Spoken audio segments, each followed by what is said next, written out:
So I think the greatest way to instill a value is no different than what you would do with your child. Because with a child, they're young and they're excited, and you got to keep reminding them. You got to keep on bringing it to the surface. You keep talking through values. And one of my greatest friends, investor in my business, maybe one of the best mentors in my life, his name is Sapio. And Rick talks about this whole premise called value-based decision making.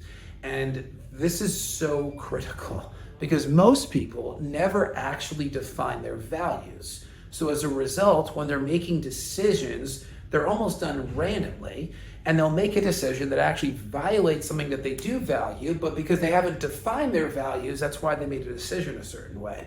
So as an organization, we have to define the non-negotiable values that must be present. And for us, it's a word that's so much more than a word. It's actually a way of life, and it's called together.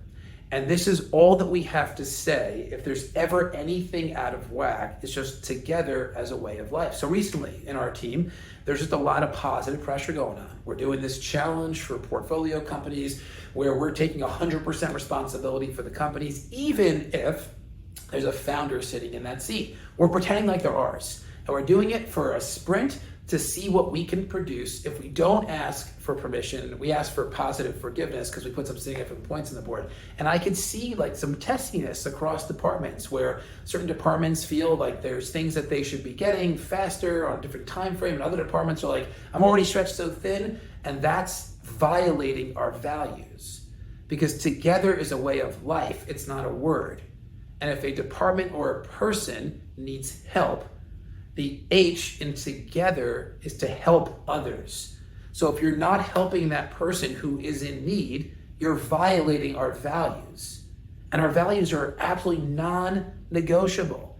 And I put it in front of our team on a daily, weekly, monthly basis.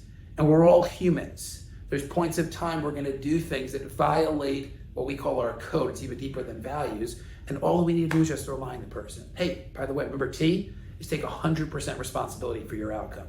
You're right, thank you, I needed that. Constantly be reminding them, putting it in their face, not trying to make them look like a fool or they made a mistake, making them aware these are the values that drive our business. And oh, by the way, these are values that if you embrace, will up-level your whole life. No different than what I do with my kiddos. Because I have Taylor, who's 7 years old, I have Riker, who's 5 years old, and I have Caden, who's almost 1 year old at the time of this recording. I just keep reminding them, these are the values in our home. Let's put our hands in, 1, 2, 3, together. It's an anchor. It reminds people of the values. Figure that version for yourself. Make a word as an acronym. Take each of the letters, each of those letters become parts of your overall value system, and then use that to make decisions, use that to hold people accountable, and use that as a way of life. It's not a word, it's your operating system. It's how you go about your day. And as a leader, you better be an example of it. And when you're not, it's okay, you're human, but let everybody know, I just violated our values or our code. Here's how, and this is how I fixed it. It'll help other people do the same.